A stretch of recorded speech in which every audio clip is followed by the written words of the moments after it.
lassù in montagna. Oh bella ciao, bella ciao, bella ciao, ciao, ciao. C'è per dire lassù in montagna, sotto l'ombra di un vecchio.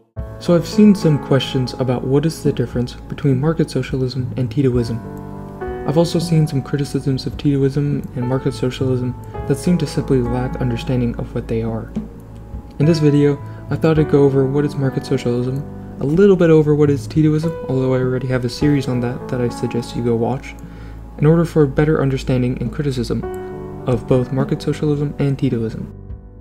First, what is market socialism? According to Wikipedia, market socialism is a type of economic system involving the public, cooperative, or social ownership of the means of production in the framework of a market economy. Now, market socialism is viewed as not the end of socialism, as some liberals might like, but have been used in order to survive capitalist pressure both during the Cold War and with the fall of the Soviet Union. Likewise, some conditions of a country may not be suited to a non-market solution, and may have to find other ways to deal with issues within that country. Generally speaking, market socialism is an umbrella term that may include a few current socialist states, or in the past, in order to survive either the lack of support from the USSR or to survive pressures of capitalist imperialism. A major example of market socialism today is China, and I suggest watching Bay Area 415's video on Chinese characteristics, along with Luna Oi's video on dialectical materialism and Vietnam and their socialist programs. But today we are looking at Titoism, and whether or not it's different from market socialism, or whether it falls within the umbrella of market socialism. Titoism is interesting in that it has the capability to use both planned and market economies. To give you basic understanding of what Titoist economics is, I suggest watching my video on what is Titoism, economics, and the workplace. To give you an idea of the aims of Titoist economy broadly, they were put out by Tito to the First Congress of Workers' Councils in June of 1957. In a few days' time, it will be 7 years since we passed the law on the transfer of factories and enterprises to management by the producers, by the workers of our country. This was a major, one can say historic, act in the development of our socialist social system. An act dictated by our social needs at a particular stage, that is to say, the need for democratization in the economy, the establishment of new socialist relations in production based on the wide participation of workers, not only in the management of production, but also in further development and in distribution. The aim of this act was to make it possible for workers to develop their creative abilities and self-initiative to the maximum, a development which had been held back by centralized management of production. Let's take this in steps as stairways to communism through Titoism. The first step would be towards self-management. What we mean by self-management at first is the workers could elect management committees to manage the workplace, mostly with finances. Along with this, workers were, or meant to, start to learn how to manage their workplace on their own. Next, workers would start to manage factories themselves and would no longer require a management committee to deal with finances of the workplace. So far, the workplaces have been using money in order to trade with each other for different materials. Continuing on, workplaces would eventually transition to using more of a barter system and market than a monetary market. And then, of course, there's automated luxury space gay communism and everything after that.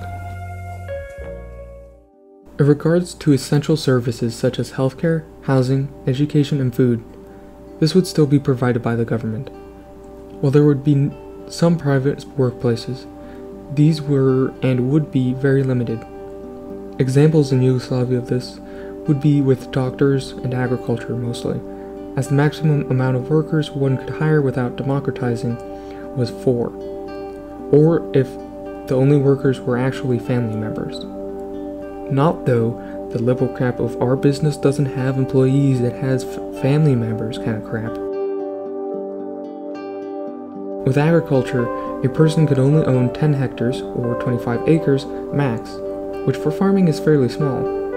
The purpose of these limits is to permit their existence but to slowly pressure them to create democratized workplaces by limiting their size.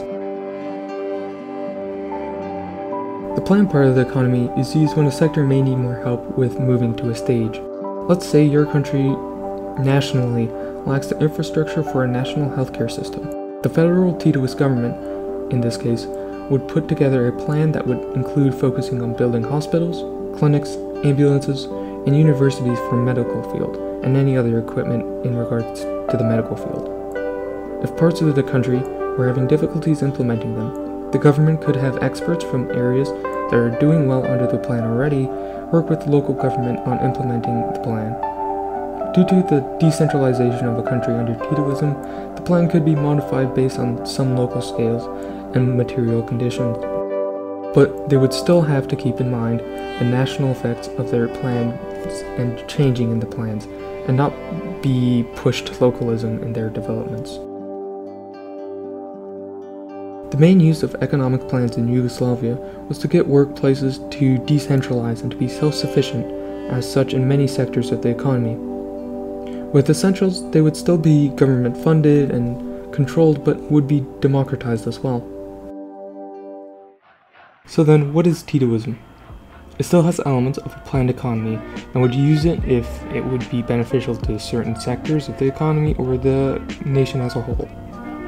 Unlike the Soviet Union, however, income is distributed by the workplaces themselves rather than by the worker state.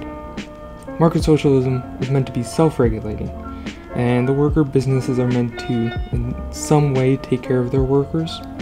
An example of this would be Mondragon, which is a cooperative that runs its own bank, university, retail, and various other sectors of business. With Titoism, a cooperative or enterprise wouldn't start to expand outside of necessary contracts, i.e., a construction co-op would only work with, per se, a concrete factory or other aspects that it requires materials for, not per se a fishing farm or something that's unrelated. The idea of Titoism being market socialism comes from the presence of money in these contracts initially, more open to allowing enterprises to trade abroad, and some laxing of price control. In regards to price controls, Titoism is different in two aspects in this regard to market socialism. One, the federal government would still have significant pricing control, while the workers and their enterprises would also control prices outside of the government. Now, the idea of allowing worker enterprises to trade with foreign companies might sound a bit free tradey, or creating capitalist competition. This would create some competition, but the government and enterprises could still set tariffs or other restrictions. Finally, unlike market socialism, the federal government would still require republics and autonomous areas to contribute to resources that the federal government would collect and then distribute based upon the material needs, or if it required a plan, as mentioned before, for other sectors of the economy. Obviously, as a Titoist, I agree with its ideas of a mixed economy. I find Titoism in this aspect to be very dialectically material, and that it attempts to be flexible by decentralizing while also having a planned economy for when the need arises to deal with a crisis or to aid in moving forward. There are obviously issues with the managerial class and presence of bankers, but I believe that it would be vital to take a harsher and possibly faster approach to removing these job positions particularly barring any capitalists from office in the government or any, in my opinion, managerial in the government to maintain dictatorship of the proletariat. I also think on the republic and autonomous level of government, the governments could set a minimum amount of workers hired, as an issue in Yugoslavia was unemployment. Now, I won't be uploading videos as often because I'm in the process of moving and I will be busy getting myself set up and everything. So if you want to stay up to date, I'll still post on Instagram and Twitter about my plans and when I get back to making videos and uploading them, and my uploading schedule as in general. and I hope to be able to do that, I'd say about maybe in a month at most. So other than that, if you would like to discuss this topic, go ahead and discuss this in the comment section below, civilly though, please. And see you when I upload my next video.